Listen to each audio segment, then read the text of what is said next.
आज मी तुम्हाला दाखवणार आहे मालवणी पद्धतीचं फोडलेल्या अंड्याचं सांबार। त्यासाठी काय काय साहित्य लागतं ते बघूया आपण। ही घेतलीत मी 4 अंडी। हे मालवणी वाटप आहे। फोडणीसाठी तेल, कढीपत्ता, एक छोटा कांदा बारीक चिरून, चवीपुरतं मीठ, हिंग, हळद आणि मालवणी मसाला। आता हे बघा, आपण ह्याच्यामध्ये 2 चमचे तेल घालूया।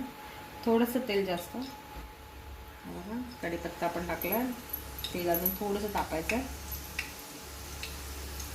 कढीपत्त्याचा सुगंध एकदम छान आलाय। तेल तापलं आणि आता आपण हा बारीक चिरलेला कांदा घालूया।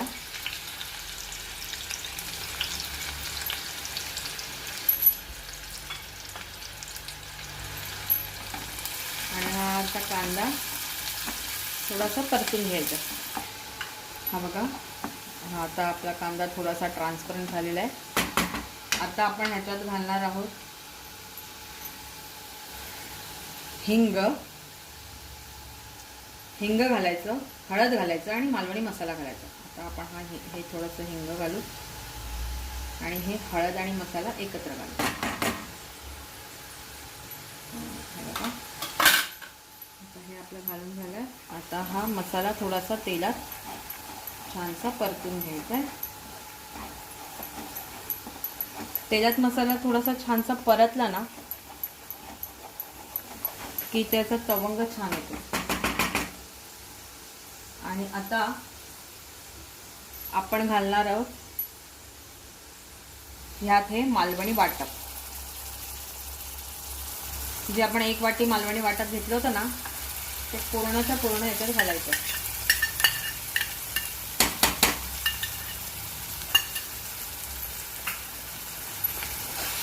गॅस थोडा मंद करायचा आहे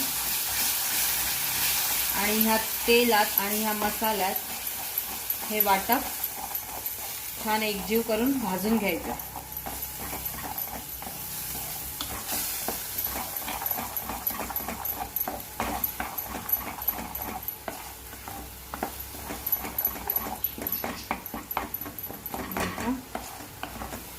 आणि ह्याच्यात थंड पाणी नाही ओतायचंय, गरम पाणीच ओतायचंय। त्यामुळे आपण आता बाजूच्या शेगडीवरती गरम पाणी करायला ठेवूया।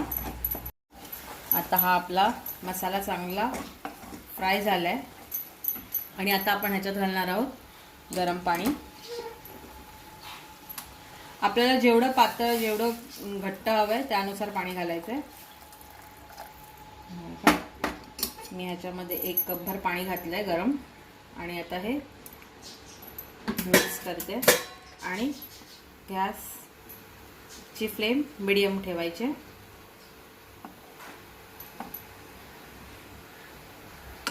अजून थोडं पाणी घालणार आहे ह्याच्यात, कारण अंड ह्याच्यामध्ये फोडल्यानंतर हे थोडं घट्ट होतं।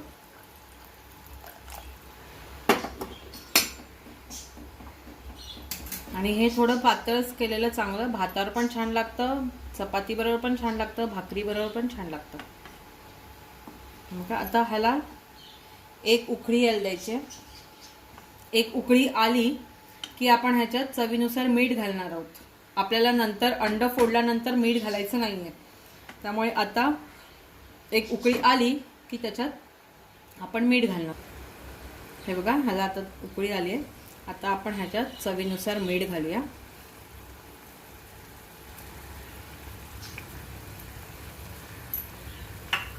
आणि आता ह्याला एक दणकून उकळी देऊया। एक छानशी उकळी आली पाहिजे, एकदम दणदणीत।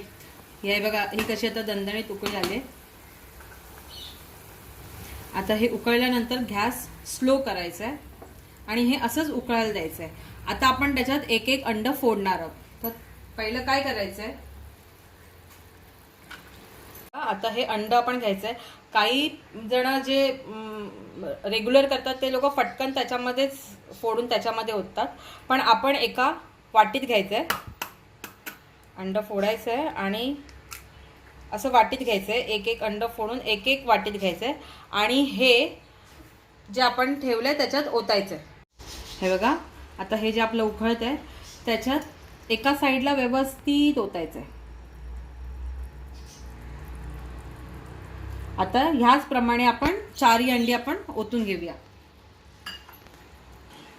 आता आपण ह्या ठिकाणी इथे आपण एक अंड सोडलं होतं, आता त्याच्याच बाजूला दुसरं अंड सोडायचं. एकाच ठिकाणी सगळी अंडी नाही सोडायची, नाहीतर ते एकत्र होऊन जाईल. अशीच आपण आता बाकीची पण अंडी सोडून घेऊ वेगवेगळ्या ठिकाणी. गॅस लोच ठेवलेला आहे. हे आता आपली अंडी फोडून सगळी झाली आहेत. मी 4 वेगवेगळ्या ठिकाणी 4 अंडी फोडून ठेवलेत. आता आपण हे झाकून ठेवायचंय. हे झाकण 2 मिनिटासाठी ठेवून द्यायचंय. 2 मिनिटानंतर आपण झाकण काढू, तेव्हा अंड शिजलेलं असेल. 2 मिनिटं झालेली आहे आणि बघा छान वाफ आले. हे छान हे झालंय. ह्याच्यामध्ये ना असाच चपटावाला चमचा घालायचा आहे आणि तो असा अलगद खालून उचलायचा आहे. हे बघा, हे आपली अंडी पूर्णपणे शिजली आहे. हे बघा, हे बघा, हे असं खतखत खतखत आवाज येतोय का?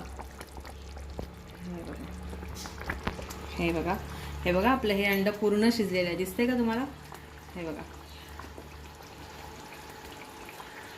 हे खायला एवढं छान लागतं ना.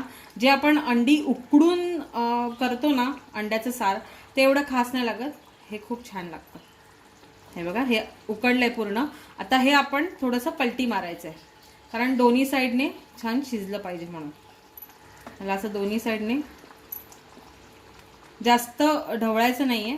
एकदा शिजल्यानंतर काहीच प्रॉब्लेम नाही, काय ते तुटत नाही की काय काही होत नाही त्याला, पण ते जास्त हे करायचं नाही. आता हे बघा, आपण हे आता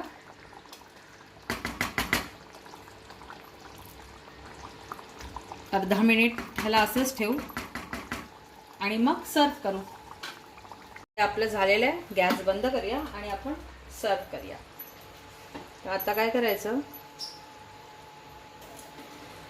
हे छानसं थोडंसं हलवून घ्यायचं. ज्याला हवं जसं. हां, आता आमच्याकडे इतपतच घट्ट खातात, त्याच्यामुळे एवढं घेतलेलं आहे.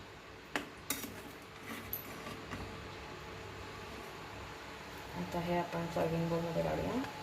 हे बघा, आणि थोडा ह्याच्यात थोडा रस्सा काढून घेऊया.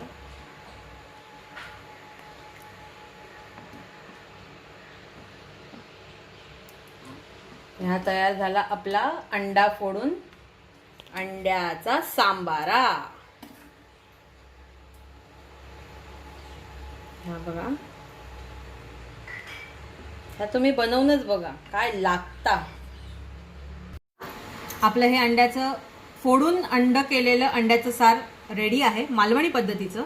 हे तुम्हाला कसं वाटलं हे मला नक्की सांगा. तुम्ही घरी बनवूनही बघा, खूप छान लागतं. आणि मला कमेंट बॉक्समध्ये नक्की सांगा तुम्हाला कसं वाटलं ते. आणि बेल आयकॉन दाबायला विसरू नका. लाईक करा, शेअर करा, सबस्क्राईब करा. पुन्हा भेटू नवीन रेसिपी सहित. बाय बाय, काळजी घ्या.